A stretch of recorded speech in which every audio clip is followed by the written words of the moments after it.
nome é Luciene. Sou a primeira filha, não fui planejada.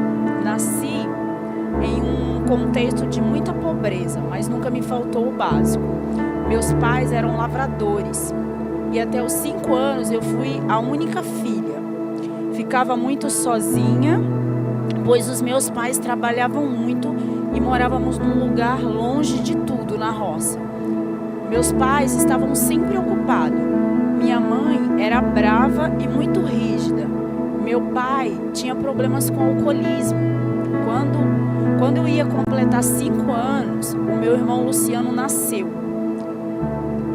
Era a realização de um desejo da minha mãe, um filho homem.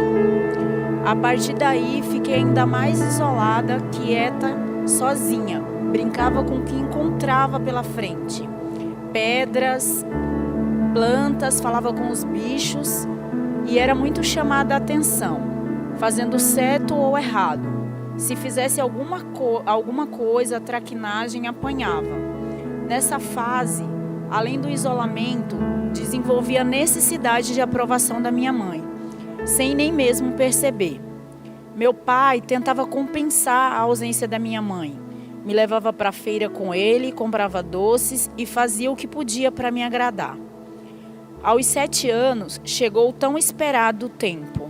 Fui para a escola. Faria amigos, não seria mais sozinha, ficaria mais tempo com os meus avós que moravam próximo da escola e passariam a me buscar. Era uma criança medrosa, introvertida, insegura e tinha medo de expressar minha opinião. Meus avós maternos e meus tios eram amorosos, me protegiam, brincavam comigo, deixavam eu me expressar e isso era o máximo. Ia para a feira com a minha avó, que era feirante, e ficava com ela na barraca de verduras. Era muito bom. 1 ano depois, recebi a notícia. Meus avós e tios mudariam de Sergipe para São José dos Campos. Perdi o chão e fiquei muito triste. Não sabia lidar com aquele sentimento de perda. Era como se tudo de bom estivesse sendo tirado de mim. Com a mudança deles, fomos morar na casa onde moravam, pois era mais próximo de tudo e tínhamos mais espaço. Aí começou mais um tempo. Tinha primos da minha mãe que moravam próximo, com quem comecei a brincar e a me relacionar. Não ficava tão sozinha, mas sentia muita falta dos meus avós e tios. Falava para todo mundo, quando crescer vou morar em São Paulo. Na escola não tinha muitas amizades. Havia a prática da chamada oral na aula de matemática, geralmente com 2 alunos, e quem errasse era punido com uma palmatória. Errei e fui punida. Ao chegar em casa também fui punida por meus pais, pois eu só estudava e tinha a obrigação de saber. Até o meu pai, que era analfabeto, sabia tabuada. Fui obrigada a decorar. Naquele ano, reprovei na escola e me senti burra e incapaz. Decidi que não podia errar. Desenvolvi o perfeccionismo e uma cobrança exagerada em tudo. Precisava de aprovação.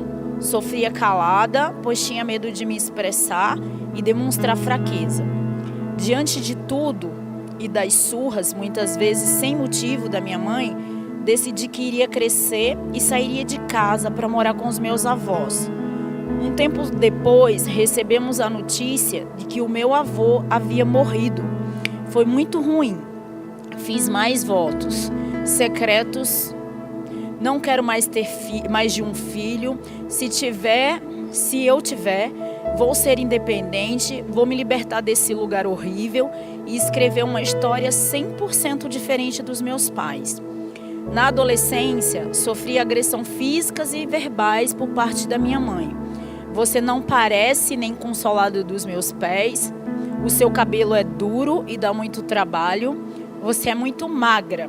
E na escola continuava. Olivia Palito, Maria Bethânia, esquisita.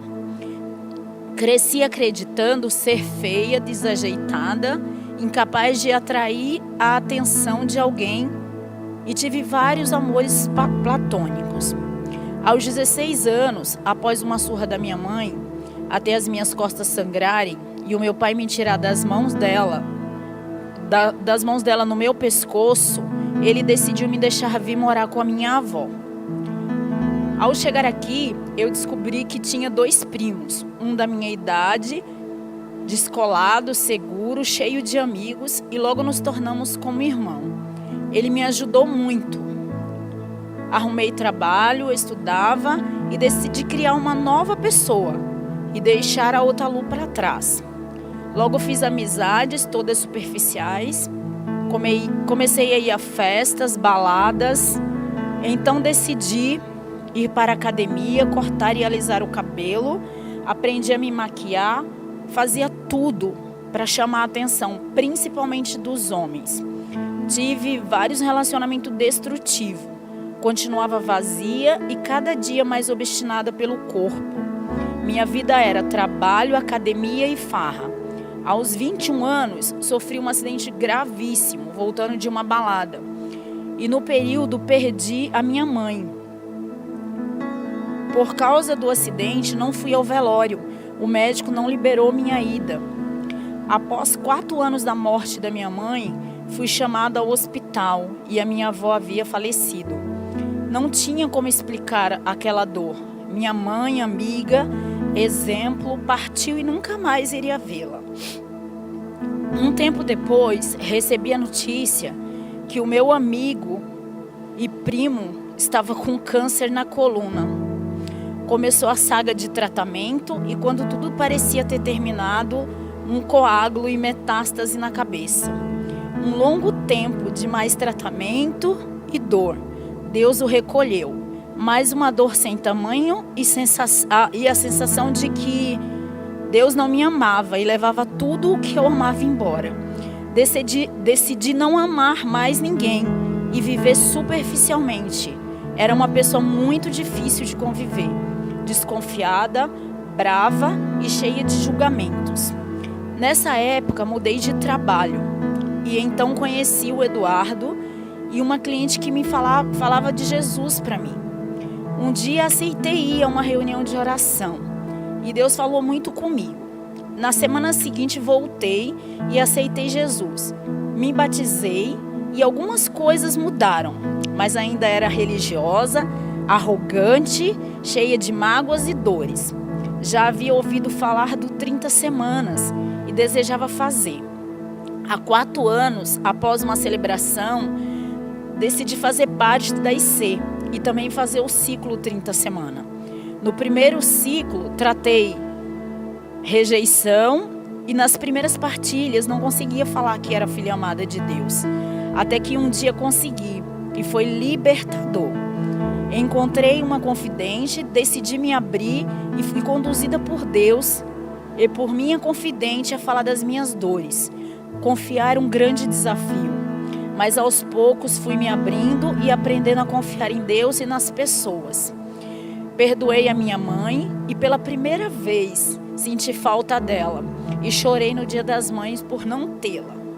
Lembrei das coisas boas que ela fazia e hoje a única coisa que sinto é não ter ela comigo. Perdoei a mim mesma, parei de querer ser perfeita, assumi o meu cabelo enrolado e aprendi que tudo posso naquele que me fortalece.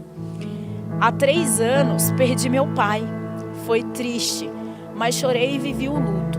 Apesar de ter problema com álcool, era um bom pai quando estava sóbrio. Era um ótimo pai e a última vez que fui vê-lo, ele estava sem beber há um bom tempo.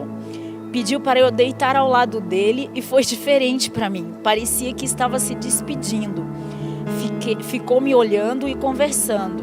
Depois, em um outro momento no telefone, disse que se orgulhava de mim e que me amava.